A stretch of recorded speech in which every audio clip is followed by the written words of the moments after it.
So Grace Petrie, welcome to the Guilty Feminist Watchers and Just Like That. Thank you. You're an unlikely Guilty Feminist fan. I don't mind telling you I was surprised. I'm not an unlikely Guilty Feminist fan. Sorry. I'm a lifelong Guilty Feminist fan. I'm so sorry. You're an unlikely and Just Like That / Sex and the City fan. When your email said, "Oh my God, I'm so into this, please." I thought, didn't see this coming. It's a bit of a curveball from Grace. But Grace, you are nothing if not a curveballer. Well, thank you.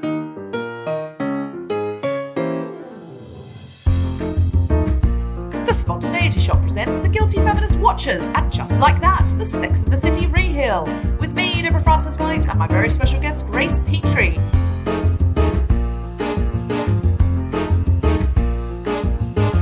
Episode 10, Seeing the Light. So what did you think then about the snog in the elevator with the handsome producer? Well, okay, right. I understand that Sex and the City was a long time ago, and I understand that the world has moved on. However, I tried to watch one of the original episodes not long ago, and it was the one where he's married to Natasha, but his marriage is failing, and he sees Carrie in a hotel bar. She's gone there to write. It's when Carrie's going out with Aidan, the wonderful dreamy furniture maker, and Big is drunk and a mess, and he comes onto her. We all know what I'm talking about. He comes onto her. She tells him no. He follows her. He fights his way into an elevator after her, and he forcibly, I'm just going to use the word assaults her, because he does try several times to kiss her, and his hands are all over her, and she's pushing him off. She's saying no and physically pushing him off. And then after maybe it feels like eternity when you're watching it, but after maybe 40 full seconds of that, she relents and starts kissing him back. And I can't even That's begin. The beginning of their affair. Yeah, and the listeners to this podcast, of course, will know the myriad fucking problems with that, and the awful messages that's giving women and giving men and giving everybody who, has sex of any kind about consent. And I always thought it was terrible, and I always thought it was dreadful, and I was interested in whether or not in the reboot they were going to maybe just do a bit of introspection about their messages around consent and about what they've said about consent and what they've portrayed about consent. And therefore I was immensely disappointed to have Carrie literally in 2022 literally say, he asked me for a kiss. What are we doing? A contract about her date that she goes on where that perfectly nice man, in actually a moment that is perfectly nice out in the street, he gazes at her and he says, "I'd like to kiss you, would that be okay?" And they kiss. And obviously that's not the romance of the century, but the problem is not that he asked consent for the kiss. I really I can't reject this idea more strongly, right? I've been in so many situations where I think there's this idea that the patriarchy is constantly trying to sort of mock the idea of verbal consent, right? Whenever we have conversations about consent, fucking the worst men on Twitter will be like, "What am I supposed to do? Get verbal consent?" As if that's the stupidest idea in the world. Verbal consent is incredibly sexy. It does. I'm not saying consent always has to be verbal, but I'm saying let's not mock the very fact of the idea of just saying to somebody, "Do you want me to do this?" Just fucking normalise that. It's not unsexy. It's not weird. It's not dry. If you're making it any of those things, then work on your delivery. I don't know what to tell you, but it's not fundamentally unsexy to say, "Can I kiss you?" That can be incredibly sexy. And I agree. So I'm so disappointed to see her to see the writers literally put that line in her mouth where she's it really bummed me out that he asked my permission to kiss me, and then obviously to just really fucking drive that bad idea home at the end, because obviously producer whatever his name is very conspicuously does not ask permission for anything. He follows her in her workplace into an elevator, just the way the Big did. Having asked to hire her. Yeah. Having asked to hire her, saying, "I want to produce you," or it's not necessarily hiring, but a contract is made between talent and producer. Let's work together. He then, after the first show, doesn't say, "I'd like to get a drink with you," so that at least then, if they're in an elevator in a bar and they look into each other's eyes, it's in her workplace. Yeah. Just grabs her. And yes, she takes him at the same time and there's a feeling, sure. And I'm not saying there's anything wrong with what happened. It's just in the light of the conversation about, contract for a kiss, it's not how I remember it. But you remember it badly because you're right. It made me think of that scene in the lift as well. And they did that deliberately, right? Like, that's a callback. Yeah. That's why it was an elevator. You know, yeah. I don't want anyone to take away from this that what I'm saying is, like, that kiss in the elevator with the producer was, like, non-consensual. Of course it was consensual. And, like, yes, verbal consent doesn't always need to happen.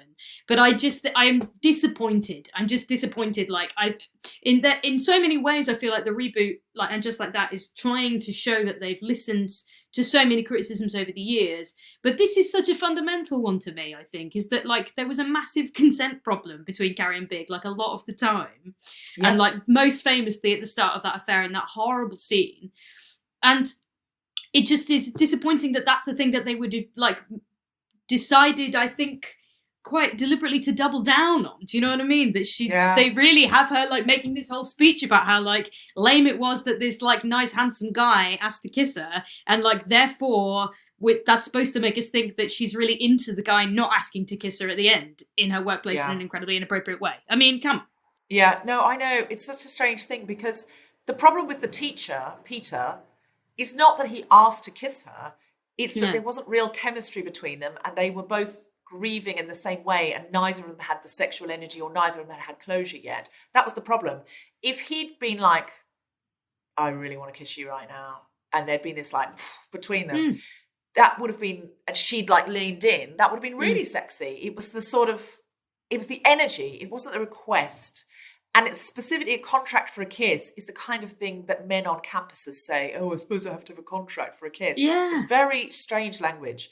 And it did evoke that scene with Big in the lift. It was like, lift kissing, unrequested lift kissing. That's where we want to be. Absolutely. And it was a sexy hot kiss, and they're two consenting adults. Doesn't really matter that they're in the workplace or creating together. I'm not having a go at that. I'm just saying it is a strange, in a post-Me Too world, where they've cut Chris Noth out because of the testimonies of women.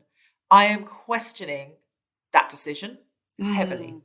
I need to talk about this scene with Miranda and Che.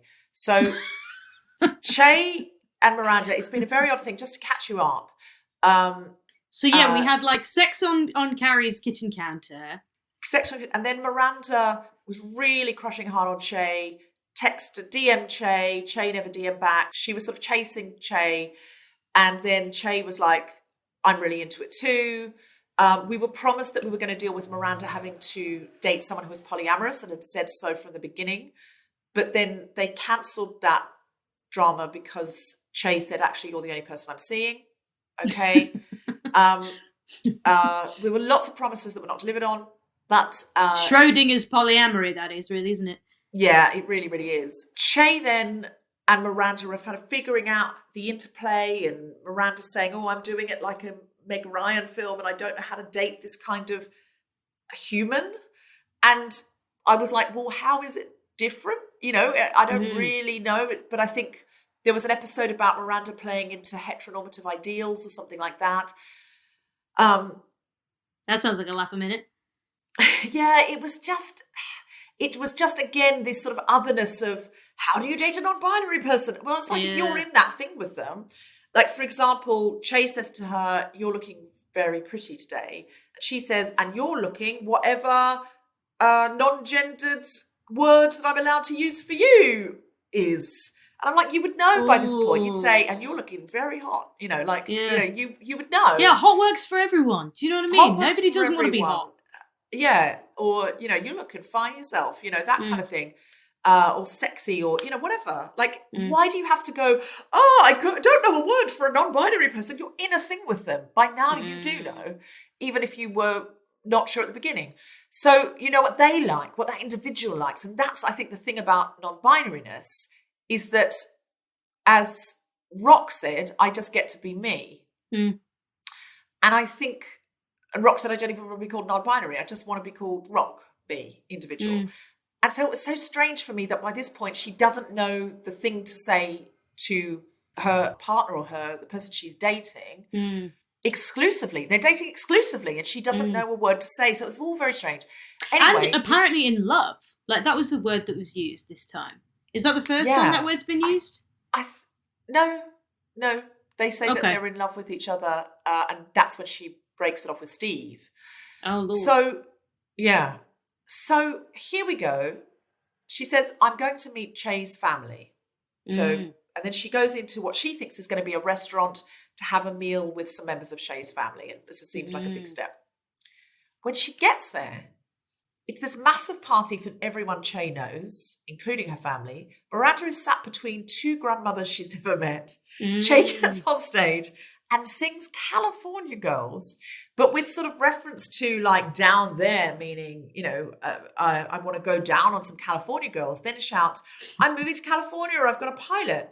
Now, if you are in a relationship with somebody and they announce on stage that to everyone they know they're going to California and they sing about all the California girls they want to get it on with, what state are you in? What would you think?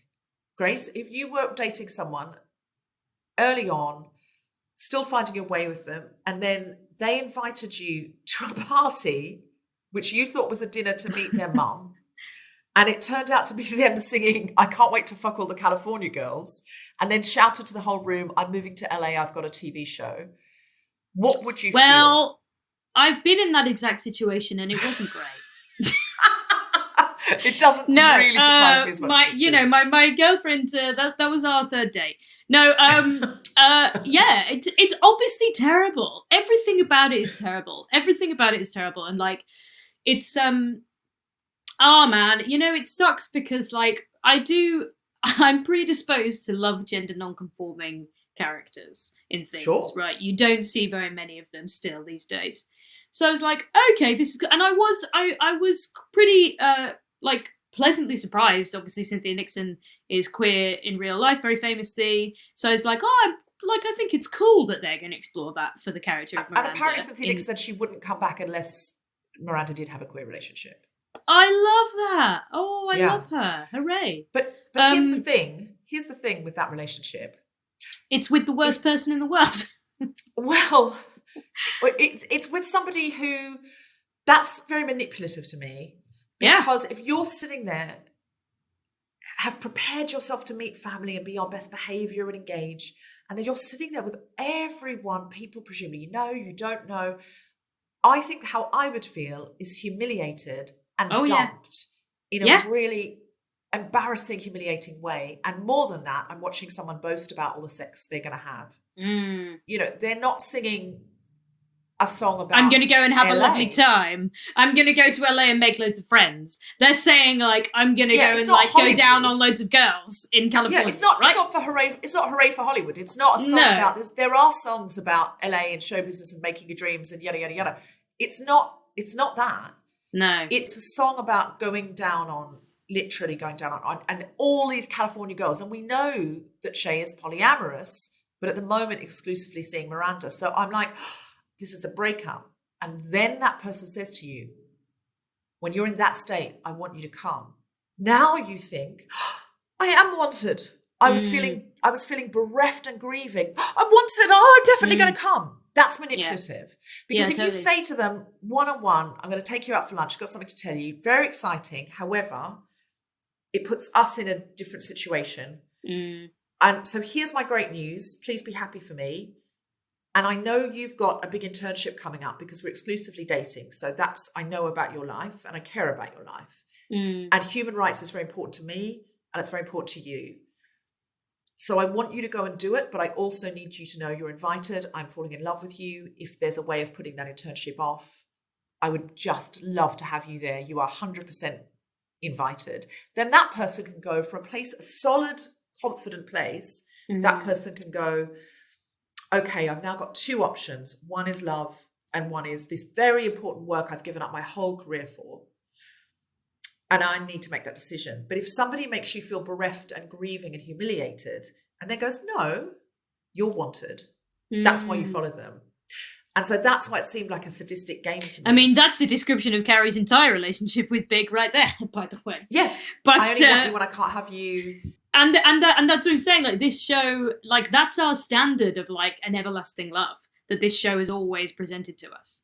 Do you know what I mean? Like, that's the great love story, is that, like, you know, eventually that person who's, like, really hot and cold and really, like, yeah, does manipulative things and, like, you know, they want you, they don't want you, they're moving, you know, to LA, in Big's case, to Paris all those years ago, then gives you a scrap, right? Yeah. We, as, like, functioning people living in the real world who, you know, have like, had therapists and, like, analysed our previous relationships, like, now we're like, oh, okay, that's, like, a pretty toxic dynamic. Yeah. But it's like, this show is still on, because there's no, like, the resolution to this storyline is Miranda goes. Like, Miranda's actually going to LA, as far as we know. That's, you know, like, maybe the start of the second season, if we're blessed or cursed with it, is that Miranda didn't get on the plane. But as far as we know, Miranda's gone. Miranda's turned her back on this incredible internship. I mean, I guess it's a little bit ambiguous how they leave it, but, like, you know, like, Carrie sort of says, what about the internship? You said you said that was amazing, like, and Miranda's sort of like, that's really judgmental, but we never land on, it's never really resolved in a way that, to me, I think the resolution the show gives us is like, no, man, Miranda's choosing love. She's choosing love. She's dyed her hair red. You know, we're going for it, and, like, get on board or get off the tracks. And it's just, yeah, it's still sort of repeating the sins of Sex and the City past to me.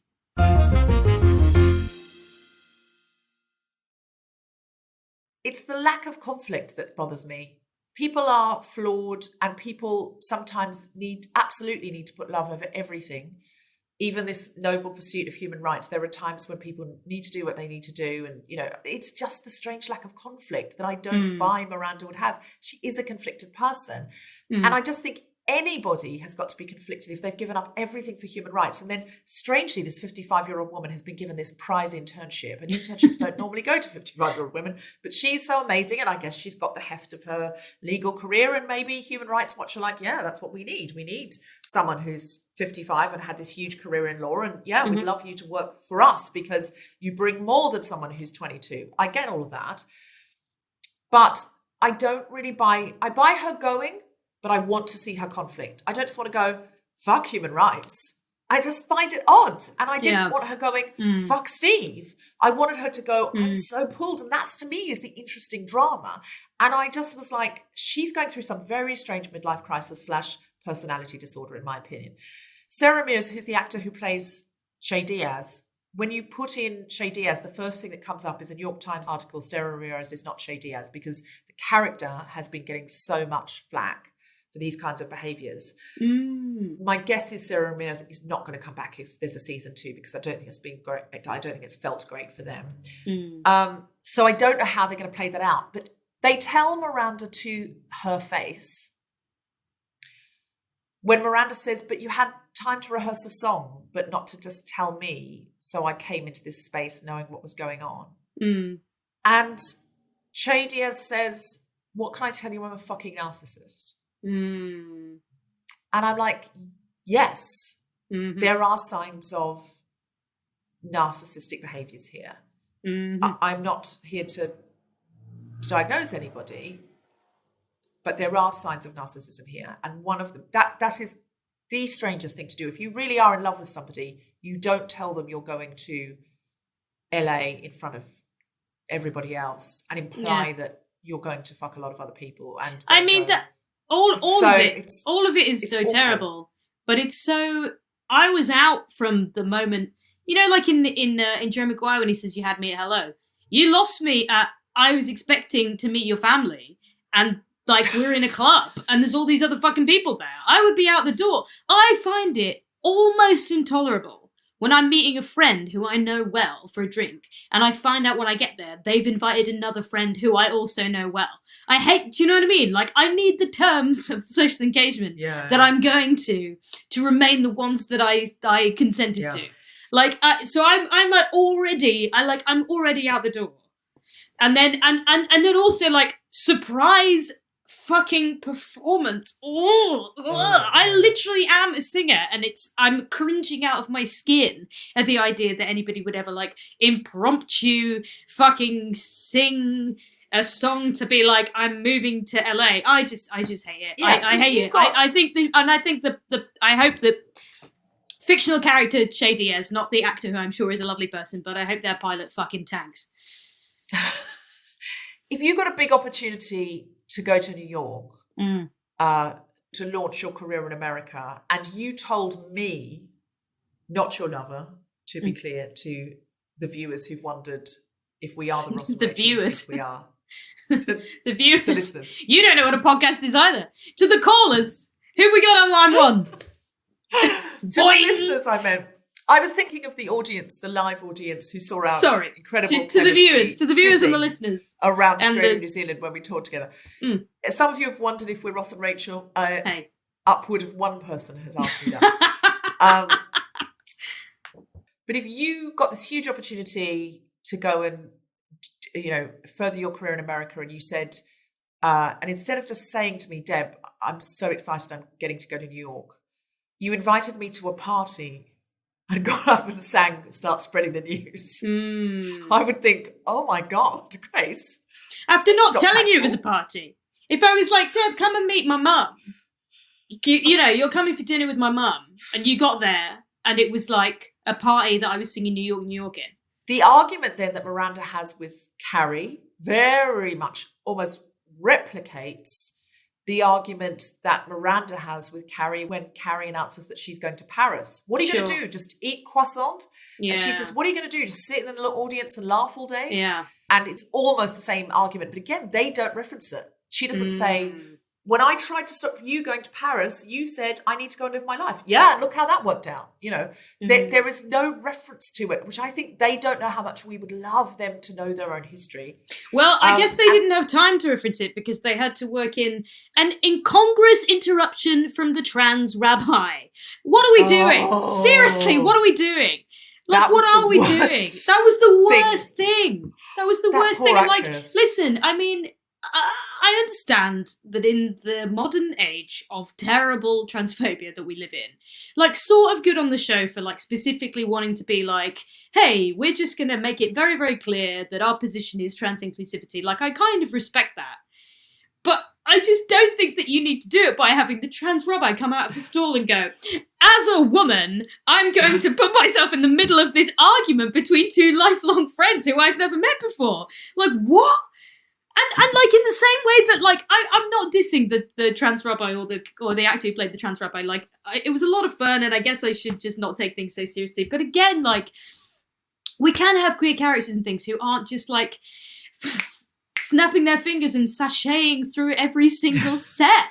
Some of us are just normal levels of fabulous. Some of us are not that fabulous. We're not fabulous 24/7. She literally snapped. snapped. I actually wrote down the dialogue because I thought they must have had to pay her so much to say this. Yeah. Because apparently that actress has said she wants to do cis roles. She doesn't want to be cast as a trans person the whole time, which some trans people find problematic, and I understand why. But maybe it's something she's doing for a while to normalise trans people playing cis people. I don't know. Well, this was the wrong role because she was referred to as the trans rabbi in every scene she was in. So I wrote down the dialogue because I was astounded by it. It was a whole monologue. The loo flushes. They're in the middle of a fight. The loo flushes and Rabbi Jen comes out and says, I couldn't help but overhear. I'm putting the dots together. Sorry for your loss. Happy you found love. Is that the right voice to the right face? That is unhinged. If someone came out of the loo and you were having an argument and went, sorry, couldn't help but overhear, joining the dots. Sorry for your loss. Happy you found love. Right face, right voice. Great. And then now here's a sermon on love and female friendship. In the meantime, how do I use this hand dryer? And then snaps, and I've got to get to Bushwick, and snaps and walks out and let's get the fuck on with it. And they'd said nothing except that's how you use the hand dryer. They just said nothing. You would just look at each other. Do you know what would bond you? Is you roaring with laughter out of the rabbi coming out of the loo and giving you a weird speech. I was like, they must have paid her a lot to do that dialogue. They must have paid her so much. And I just felt for her so much. I thought, how do you make this work? How do you make this work? Dear, and I don't know, I know that people like me, as is continually referenced on social media, we're just never bloody happy. But I think... So I sort of don't want to rag on them too much because I really, to a point, they're giving it a red hot go. There's no question. Well, yeah, like to a point, I really do kind of. They could have just ignored it. Yeah, I do kind of applaud the intention behind the many, many, many efforts that they've made to make this show more diverse. But again, I just think I'm trying to sort of say this in a way that isn't really offensive, because trans people and queer people and non-binary people come in obviously every single kind of person. You know, there's a breadth of diversity among queer people as much as there's a breadth of diversity among all people. And I should say I've only watched, as I've said, episodes 1, 2, and 10. So like maybe there's all manner of trans representation in between those episodes, which is a little less stereotypical. But it was just a bit of a shame for me. And I think it, like I said, it just sort of underlines. I don't watch everything thinking like this was made for me. I watch very, very, very few things thinking this was made for me. But I think watching this was just a bit like the problem with sort of just having these queer characters just turn up and do these quite insane things is that it really does in this like quite unconscious way, it does underline this idea that it's like, well, Carrie, Charlotte and Miranda are the normal ones. And they're really trying to embrace this brave new world, and they're doing their best because all these people are fucking nuts. And it's like, oh my God, we're not all fucking nuts. You know what I mean? Like, Che's behaviour at that party was fucking nuts, and it would have been if that was a straight man. And like, a cis woman coming out of the toilet, if the rabbi had been cis coming out of the toilet and being like, I couldn't help it over here and doing that speech, that would be insane. As you say, like, they would burst out laughing because that's not normal behaviour. And the fact that they didn't, it just sort of feels like, what are we trying to say here? Because like, that person was trans, and they're like, don't laugh at a trans person, even though that person's doing something strange. So it's a bit like, I don't think Michael Patrick King has listened to a podcast, because that's not how they work. You can't phone in and you don't have weird buttons, and they're not scripted. They don't sound like how to have a scripted quality. Well, certainly mine aren't. I feel like also there seemed to be a focus on the otherness rather than the humanity of the individual. Exactly. And the otherness will play into it, of course. Every trans person has to navigate through a world with power structures that misunderstand and project. Of course, that plays in. There's no question. But it isn't the main thing. You know, Juno was on the podcast last week, Juno Dawson, who does a brilliant podcast herself called, and I got to thinking, that's about the original Sex and the City and filtered through a contemporary lens. And she was saying, I don't get out of bed in the morning and like be like, oh, what shall I trans do today? You know, it was sort of like it's. Yeah. I don't think she said exactly that, but that was the implication of that. Was you get on with your day being you, and sometimes your transness will come into something, but that's not. You don't get out of bed to think about transness. In the same way that people don't get out of bed and think about whiteness or gender conformity.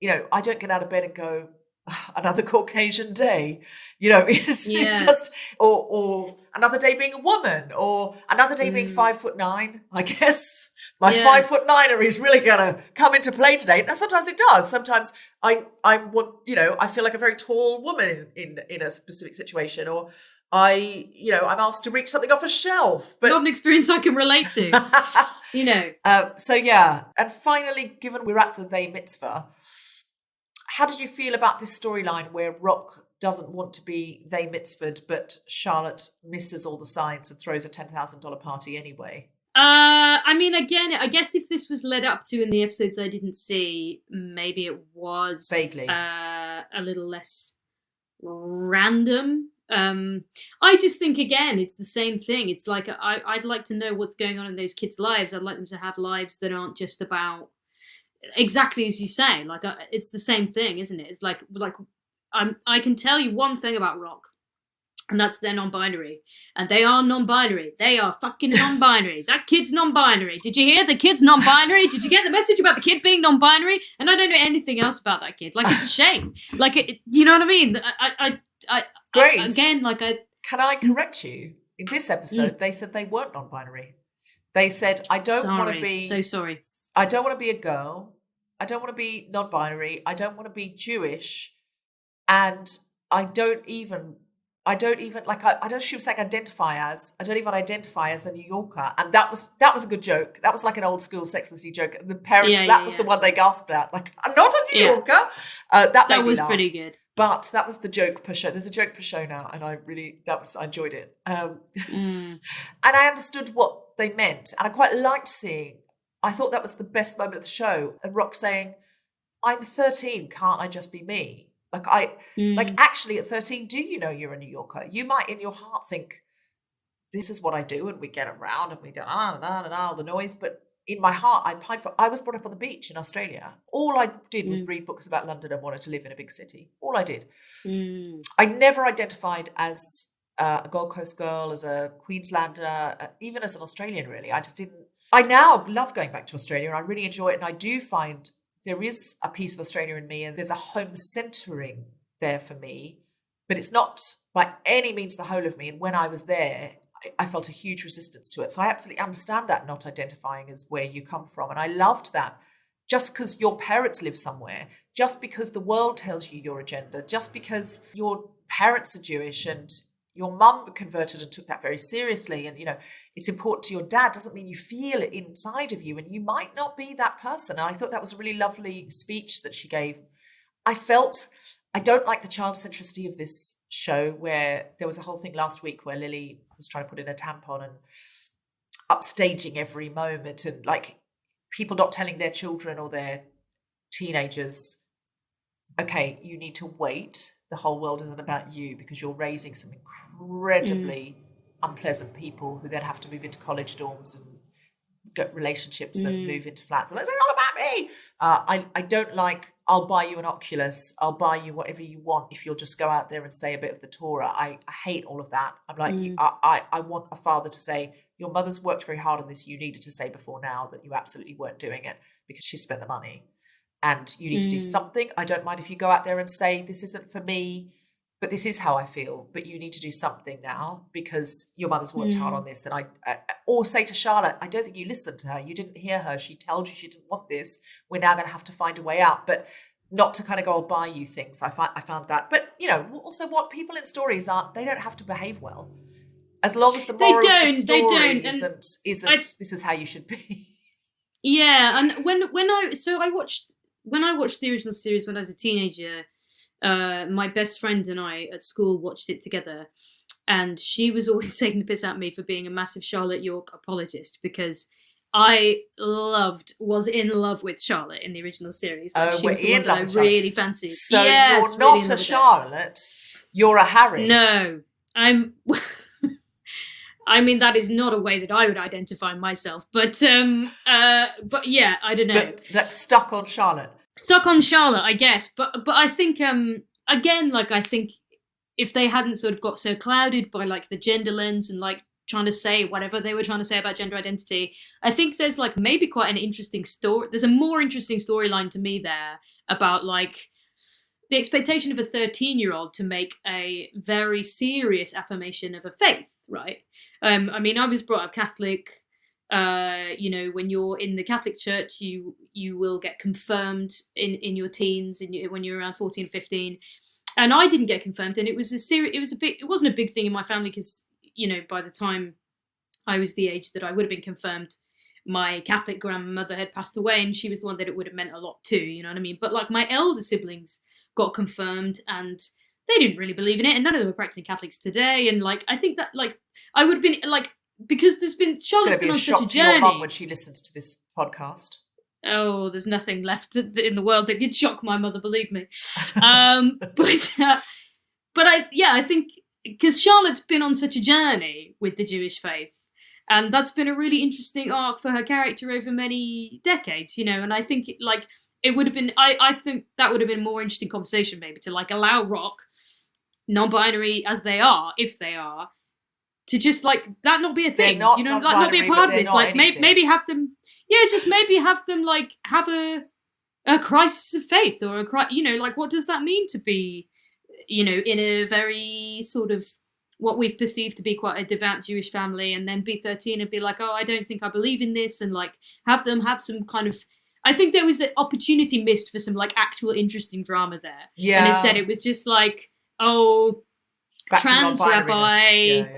rabbi, rainbow, everything at the they-mitzvah, and fucking gluten-free bread and like, oh, I don't know. I felt like, again, like a lot of things were just sort of played for like quite cheap laughs that to me didn't really land. It's possible. I'm sorry if people are listening to this and going, I love this show. I find nothing about this show problematic, and Grace Petrie's just trashing every single scene of my favourite show. I'm sorry. I belong in hell with Big. No, we started this whole thing saying, look, the show is family to us, and you're allowed to criticise family, and that's why we're allowed to criticise it. So we release ourselves. I think perhaps sometimes Michael Patrick King confuses lactose intolerance with gender nonconformity. It's just sort of, I don't know, something that young people have going on. Let's accept it and be nice and kind and compassionate. And I like that. I like that Michael Patrick's can go, include them all. What is it? No executive function, sourdough bread. That's somewhere in the rainbow. Something with a rainbow. There's a fantastic musician from Leicester called Dylan Morris, who played at My Lefty Christmas show a couple of years ago. And they were telling this story on stage about how they told their grandma, they came out to their grandma and they were like, oh, I told my grandma I'm non-binary now. And my grandma said, do you still eat meat? And the answer is probably not. Okay. Let's be honest. So that is this week's And Just Like That. Is there anything you came to say? I'm afraid there is. Get to say. Tell me. Deb, darling, what are we doing? We've missed an enormous elephant in the room. Or elephant not in the room. Elephant we're apparently going to have a cocktail with tomorrow night after we've been to Paris, but we're not even going to see it on screen. Samantha. God. Like, stop come promising on. Samantha. And not delivering. I can't believe it. I have a theory, right? Because I'm quite cynical. Yeah. And I know about the well-publicised feud, right? The feud has been so well-publicised that I'm sure I'm not the first person on this podcast. I'm sure I'm not the first person on this podcast to opine that, like, the biggest hype machine they could possibly build for a reboot of Sex and the City is having a very, very, very public way of being like, one of them's not going to return to it. And so Kim Cattrall came out, all this stuff on Instagram.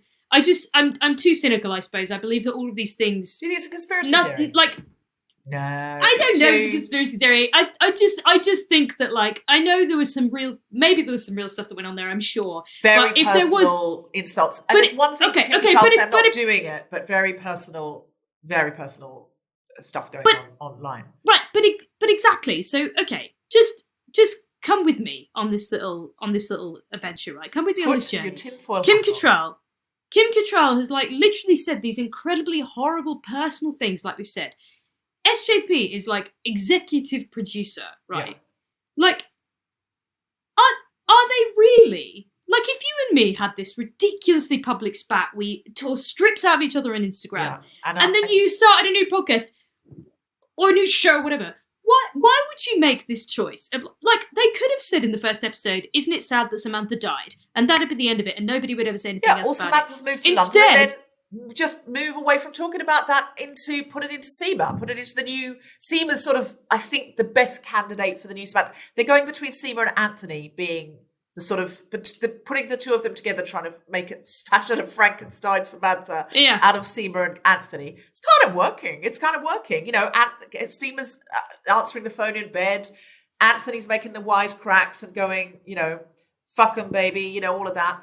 It's kind of working. We just don't need to keep on talking about stuff. It's exactly like this, Grace. It's like if you and I had such a public online spat and you had written, "You're cruel, you've always been cruel, stop trying to pretend you've got this nice girl image online," and then left that up there. So it's never been deleted. Was that just off the top of your head? No, it's what she said. Is this some stuff you've been wanting to say to me? No, it's what she said. It's what Samantha... That's what she actually said. Good Lord. There was already an estrangement, but when Kim Cattrall's brother died, SJP reached out on Instagram and just said, "I'm so sorry for your loss," something like that. And she said, "You're cruel, you've always been cruel, stop reaching out to me, you're just trying to create a good girl image." And that's still there. She's never deleted it. I can understand you doing that in the heat of the moment and then going, "Oh, that's not for public. You know, should have been a DM." But she's left it there, and that says a lot. So if you'd done that to me, if I'd reached out to you because you'd had a bereavement... you wanted to lend me an Eiffel Tower case-shaped clutch bag to put the ashes of my Paul into. Yeah. Exactly. And... that was still sitting there online. And then I launched a new podcast and the theme tune was Black Tie Tonight. People might question it. Do you know what I'm saying? I know what you're saying. I said from the beginning, when I heard the incredibly, like, conspicuous way that they had, like, kept the character of Samantha incredibly present, but never present, I was like, if you think that she's never turning up in a future series of this show, I don't know what to tell you. I just am so convinced that she is, right? I'm so convinced that she is. They're certainly promising But then this, well, I thought they were promising this, and I was like, that, like, it's a genius stroke of marketing, right? They're going to make they're going to get so many viewers tuning in. The two of them having cocktails. But then Paris. We just don't cut to it. We don't fucking promise it if you can't. It's referenced. It's referenced on the text message that we see, and then the next thing we see is, like, I guess it's a week later and Carrie's hosting the new episode of her podcast that she's incredibly inept at hosting. Like, what are we doing? What are we doing? Why do they keep reaching out to Samantha? I just don't understand it. Michael Patrick King, I read about this. First I thought they were trying to lure Kim Cattrall back, because if they kept her alive and then they offered her enough money for season 2, she'd be like, fucking fine, I'll have a FaceTime. And I'm not recording with SJP. I'll record my side of it. She can record her side of it. You can cut them together. Fine. Yeah. I thought it was going to be something like that, because they'd offer her like 2 million quid to record a FaceTime, and it would be the most watched episode of television in television history or something like that. You know, I just thought they're going to do something like that. So I think they probably are letting her know that there's so much meta stuff about, I would speak to her again, Olive Branch. I mean, I'm sorry that I was just a paycheck and we weren't really friends. There's so much barbed stuff. But then I saw an interview with Michael Patrick King where apparently he said, it was like written down, and he'd said, no, she's not going to come back. She said what she said. I've no she's not going to come back. We just think it's for the audience and for us, we need to keep Samantha alive. And I'm like, she's on life support. She's invisible. You don't. What are you talking about? What, Stanford I can see keeping alive. If Stanford's gone off to Japan, I could see her texting Stanford going, I've done it, Stanley. Yeah. And that would be poignant. I would have cried. Because we know that the actor died, and that was a beautiful relationship that they had. I loved that relationship. And that would have made me cry, even though she was standing in an orange ball ground with an Eiffel Tower case. But to reach out to Samantha, I'm like, this is we know what happened in real life, and it continues to happen. It's such a strange decision. Why not have her call Seema? Like, build something new than this ghost of the past. That's the real ghost. That's the real lamp. The real lamp flashing on and off is the text to Kim Cattrall. And I really hope in season 2 that they've put a lid on that now. They've had cocktails. They've been in the metaverse. They've been reconciled. Can we please get on with her relationships with people we could feasibly hire? That's the minimum requirement, gang. I don't know, man. I guess I'm more cynical than you. I think Michael Patrick King saying in an interview there's no way she's coming back. That's the fucking biggest smoking gun that she's coming back. Like, they can't trail it. It's got to seem like a surprise. JP reconcile that post is still there. She said something very personal and unkind. Listen, Robbie Williams and Gary Barlow said some very bad things about each other, but when the money was good, bang down on the table. Yeah, possible. There's a lot of people who thought that they would never, ever, ever see the Spice Girls reunited on a stage. So, like, you never say never. But Kim Cattrall has been favoriting tweets where people have been saying Kim Cattrall must be thrilled she's out of this, and she's so much better off doing what she's doing, and the show's terrible. She's been liking those tweets. So I don't know. But I think they're trying to lure her back. I mean, I don't know. Am I going to be the first one to hate somebody? Am I going to be the first one to break it to you that there might be a marketing team behind Kim Cattrall's actual Twitter feed? I mean, okay. I'm just saying, liking that's a public thing. That's a public thing. Imagine we fell out as badly as that. And then I launched a new podcast. What would the price tag have to be for you to come back and do one song? Oof. Are we talking 5 mil? A vibrating Peloton. A Peloton with a vibrating seat. Done and done. Listen, as Samantha would say. And then I'll die happy, apparently. That's what I've learned. Okay, what I feel is Tom, this has to be 2 episodes, because this is too long for 1 episode, but there's been too much gold. Edit what you need to and make it a part 1 and a part 2, which we could release today and tomorrow, or tomorrow and the next day. But we also have the documentary which people have been asking, please, can you do an episode about the documentary? Genuinely, this Twitter call for the documentary. So I will have to record an episode for the documentary, and I might invite every guest back for set a Zoom time and say anyone who's guested this season is welcome to come back for a group Zoom where we talk about the doc. By that point, Grace Petrie will, of course, have watched all of the episodes and I will fully understand. And I'll be full of more conspiracy theories. I think if it were just Kim Cattrall decided not to come back, I'd be like, sure, it's the public slanging. But that I do believe they're trying to lure her back. But then SJP, doesn't she feel personally, or does she just think, look, I just want the show to be amazing and I don't care about Kim Cattrall's feelings or my feelings about her? I don't fucking know. I'm interested. I'm intrigued. I don't know, man. Okay, all right. And that is very much And that. just like that. And just like that. You have been listening to The Guilty Feminist, Watchers, and Just Like That, with me, Deborah Frances-White, and my very special guest, Grace Petrie. The producer for The Spontaneity Shop was Tom Salinsky. The Guilty Feminist is part of the Acast Creator Network, and Just Like That is on HBO Max in the United States, Sky Comedy, and now in the UK.